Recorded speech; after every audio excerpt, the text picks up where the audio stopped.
What's going on, BookTube? Today I'm going to be going over my Classic Fantasy TBR Part 2. If you haven't already watched Part 1 of this series, I suggest you watch that one first because it goes over the criteria I use in order to choose what books are eligible to make it onto this list. And I go over 5 really cool classic fantasy books that I want to read this year. If you have already seen that video, then I'm just going to go ahead and jump right in. The very first book on this list is going to be The Dragonbone Chair, written by Tad Williams in 1988. It is also the most recent book out of my entire Classic Fantasy TBR, between Part 1 and Part 2. It was written in the same era as Robert Jordan's Wheel of Time, and I honestly don't know of another book besides maybe Lord of the Rings and J.R.R. Tolkien that has been cited so frequently by authors as being a huge inspiration to them becoming an author themselves. Patrick Rothfuss, Christopher Paolini, and even George R.R. Martin credit The Dragonbone Chair and the series Memory, Sorrow, and Thorn as being the reason they became authors in the first place. George R.R. Martin went as far as saying that this book series inspired him to write his own 7-book series, which we all know and love as A Song of Ice and Fire. More than that, he even gives a nod to this series inside of his book Game of Thrones with House Willem. The only characters he mentions in this house are Lord Willem and his 2 sons, Joshua and Elias, and it's supposed to be a reference to the royal brothers and the Dragonbone Chair. And I thought that was super cool. Like, that is how much this book inspired one of the most popular book series of our generation. Even without this book being such a huge impact on all these authors, this book has drawn my eye just because of the cover. Like, I felt like it spoke so much, and I'm not talking about the new ones. The new ones are nice. They're really cool. They're just clean, though. It doesn't really tell you much about the story. The old one almost raises the stakes just by looking at it. Like, it portrays a sense of panic and encroaching doom in the background, and it just really makes you wonder what's going on. It makes you want to pick the book up and give it a read. This series is one of the most highly spoken of series that gets recommended to me, so it's definitely going on my Classic Fantasy TBR list. The next book on my list is going to sound familiar if you watched my Part 1 Classic Fantasy TBR, because its author was mentioned in it.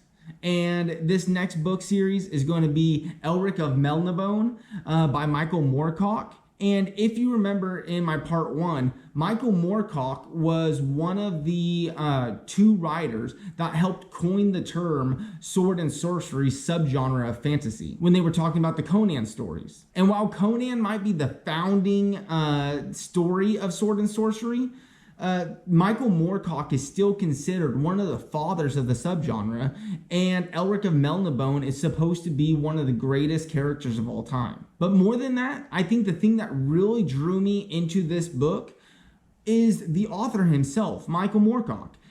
I read a quote that he said, and it went something along the lines of, "I think of myself as a bad writer with big ideas, but I'd rather be that than a big writer with bad ideas."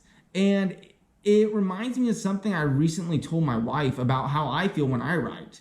I told her I don't feel like I'm a good writer, but I feel like I can become a great author. Like, writing is very hard for me, but with work and effort and study, I feel like it's something somebody can learn how to do. From what I read about Michael Moorcock, he did study the art. He studied the literature, and he looked at other people to pull inspiration from. And he wrote about his struggle writing, which I thought was really a really neat thing for an author to do. Now he's somebody that has inspired so many great authors, like Brando Sando himself says that he's pulled inspiration from the story. And as I was doing more research, something I learned about this book and his character is that he's got a sword that drinks the souls of his enemies. And like, I literally had to stop. I said, where have I heard this before. And I was like, it sounds kind of like Nightblood. And it makes me wonder if maybe Brandon Sanderson pulled the inspiration of Nightblood from Elric's sword. And that is one of the reasons I'm trying to read these classics in the first place. I want to see how the authors I have come to know and love now have been inspired by these previous authors, by these titans in the field. It's like the story that you always hear referenced about Sir Isaac Newton, who's quoted as saying, "If I have seen further, it is by standing on the shoulders of giants." Essentially saying like he was able to accomplish so much because of the work that the people before him accomplished.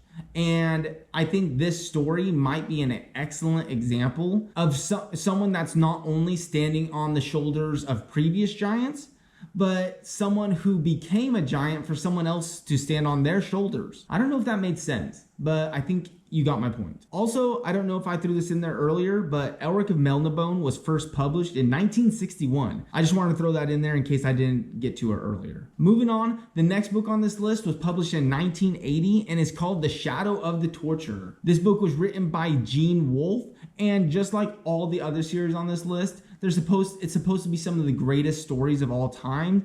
It's about a guild of torturers, which is freaking awesome. Like you hear about assassins guilds and war fighters guilds and mages guilds.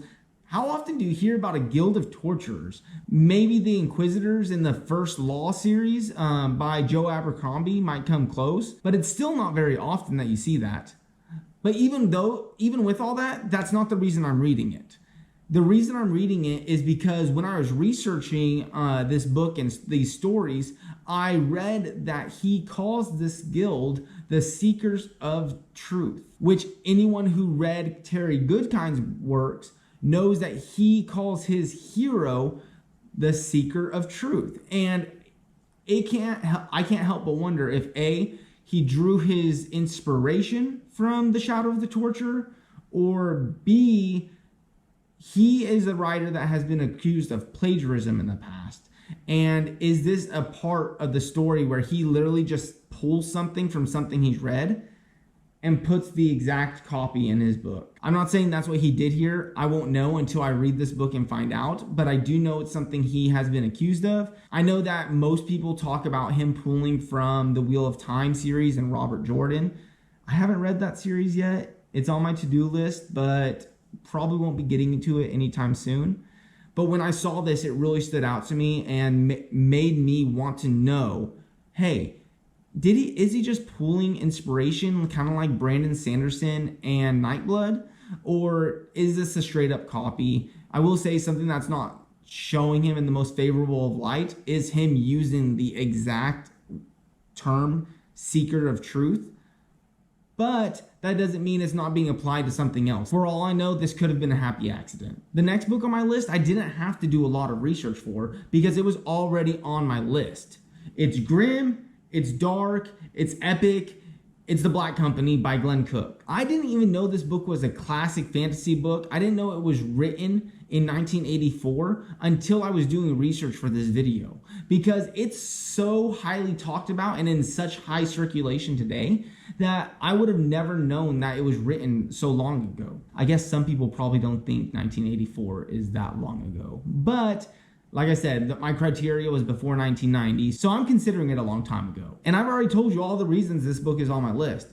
It's grim, it's dark, it's epic, and it's popular. So this is something I wanted to make a priority, and when I saw it was a classic fantasy, it just put it higher up on my TBR list. All right, the last book series on this list is not one that I would have read if it wasn't for all this research I'm doing. This book series is called Gormagast, if I'm saying that right, Gormagast.